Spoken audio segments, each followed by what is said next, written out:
Hi YouTube, welcome back to Wtf Rc Cars. So, I keep getting questions on how you set stuff up, and I think sometimes it's easier if I show you with all the kit not actually in a car, so you can see a lot more of where we plug in stuff and the general flow of it, especially these DVB connectors. A lot of people seem to be getting confused with these. So I've been looking up for Flysky to supply us with a G7P. Really nice transmitter for the money, this one. I'm quite surprised at some functionality it has. And as stock, it comes with the FS-R7P. So this is a 7-channel receiver. It uses a bind button. So you've got a little button to bind it up. You've got DVB that comes with it that actually plugs into the top, what's called VCC and BVD. So basically what this does, it will send telemetry of the battery back to your G7P. So what would you use it for? Well, if you're running in a nitro, you don't really need it, because whatever voltage this is being sent, because this does two-way telemetry, so in a nitro or a fifth scale, you've got a battery pack that powers this, that powers the servos directly, so whatever voltage this is seeing, you're going to get fed back. But what would you do if you've got, say, a mini lipo pack? So you've got this running your lights on your fifth scale or on a crawler, or you're running a separate battery pack for your electric start on your fifth scale. So you might want to check that voltage. Now, what this external BVD is, it's a voltage connector, or a voltage sensor if you like, and how you wire this up depends on how you're powering this. So basically, if you are monitoring the LiPo that is powering your ESC and receiver, or your receiver, then you only need to connect the positive. So the negative I would tape up or even cut off if you're never going to use it on anything else. And all you do, you put the positive to either the positive terminal on your battery or the positive pin on the LiPo. The reason you don't use the negative is because you've already got negative from the circuit of whatever else is powering this. The only time you'll use both these is if you've got this or a separate battery and it is just powering your lights and there is no power going through your receiver or your ESC. So if it's a completely standalone separate power source, then you need positive and negative. And literally all you do, negative into negative on your balance lead, positive into positive, and that will allow you to show not only the voltage that's powering the receiver, you'll also get the voltage of your separate battery pack. Now you can also go directly to the positive and negative pins on the battery itself, so your main power cables. Likewise, if you're running off a LiPo, you could permanently wire the positive just to your positive battery feed and tape the negative up or remove it. So you can do it either way. It is nice and convenient to plug it into balance lead because you're not doing any soldering, and they're holding pretty well, these. Likewise, if you're using a separate battery, whatever this would be powering, you could go directly to the positive and negative off that. Or if it's a LiPo, you can just plug into the balance lead. So what we'd be doing if we've got, like in this case, if this is a Traxxas RC, Traxxas Servo. So your servo, you want to plug into channel 1. Our ESC, we're going to plug into channel 2.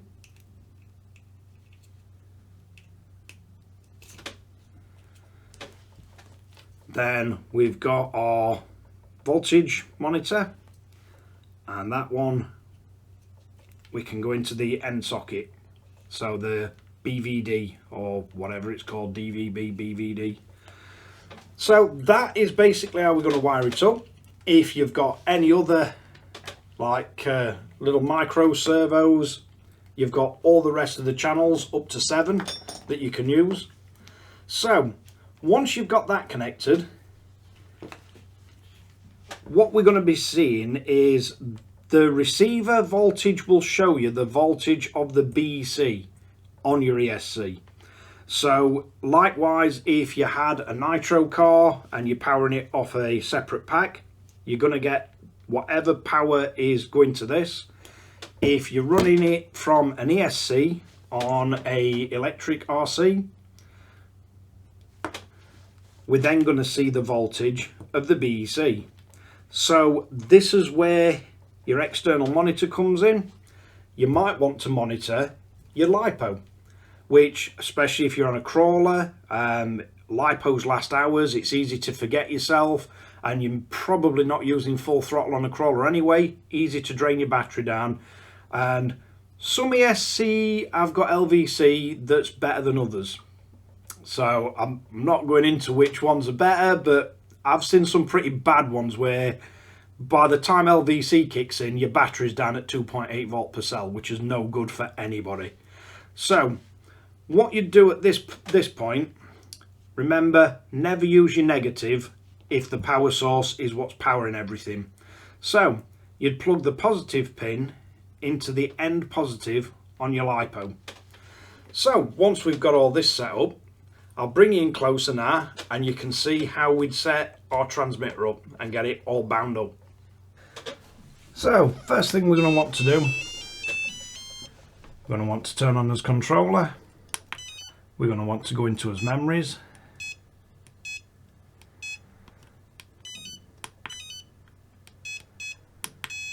We're going to want to set a new memory.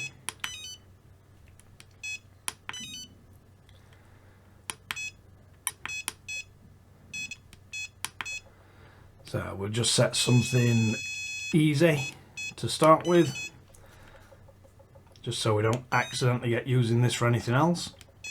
So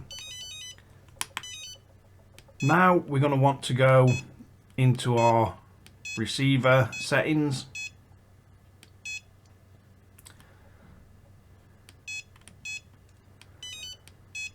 And then we're going to want to set up binding. So this has telemetry, so it's going to be a two-way. If you set it to digital, you may have problems. As a rule with Traxxas, you can usually set it to, so if we set it to other and then go in,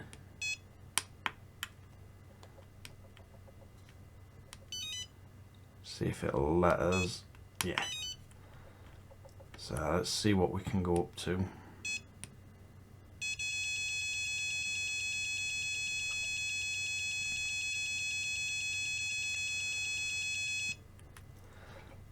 As a rule, most ESCs should be able to work at 333, but basically we're going to want to start as binding, press and hold as bind button, and then power as ESC. So we get a bind successful. This is also where you can set up your fail-safes.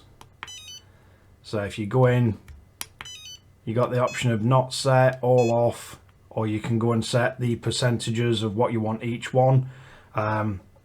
This is set up like an electric, so I'd just leave it all on 0.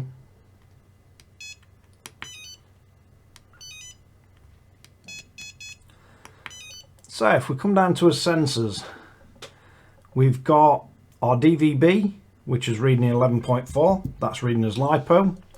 We've got the receiver voltage at 5.9, so that's as BEC voltage. And then we've got as transmitter battery. So if we come out, we've got as RX voltage at 5.9. If we push up on this, we can monitor all his channels. So we can see a servo, And if I hold the motor,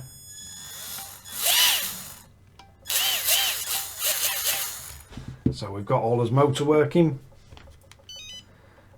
We can come off that. If you press down, you can see all your voltages and your signal strength and everything. So you can keep an eye on your external voltage of your DVB. So when that starts going flat, you'll know.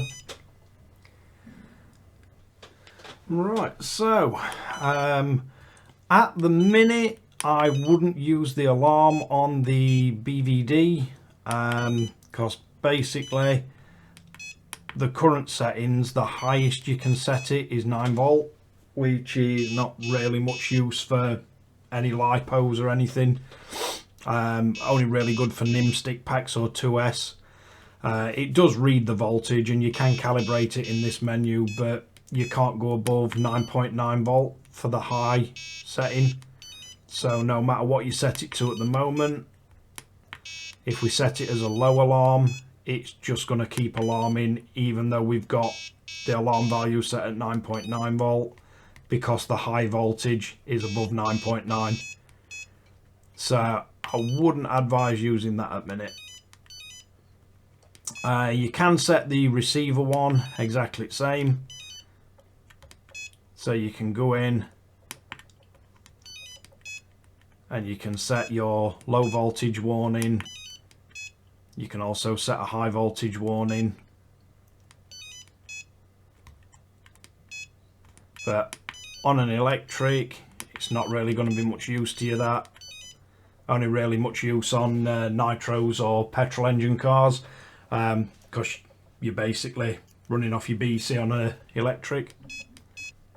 So we do get to see our RX voltage. If you press down, you get to see all your voltages. So literally just at the flick of a button, you can see what power is in your external pack. So as for setting everything else up, if you want to reverse the steering, you'd go in, channel 1, press it, reverse it, and then we've got the steering opposite way. You can also do the same for channel 2 for your ESC. If you want to set your endpoints, you just go in, select them, and then bring them down.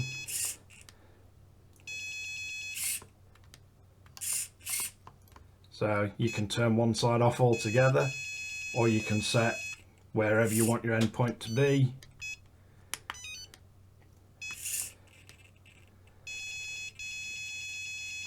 So you can bring it down, make it work with any,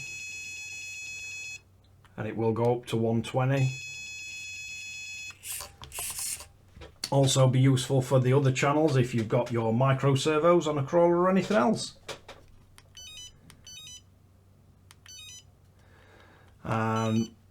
You've also got your sub trims, your curve.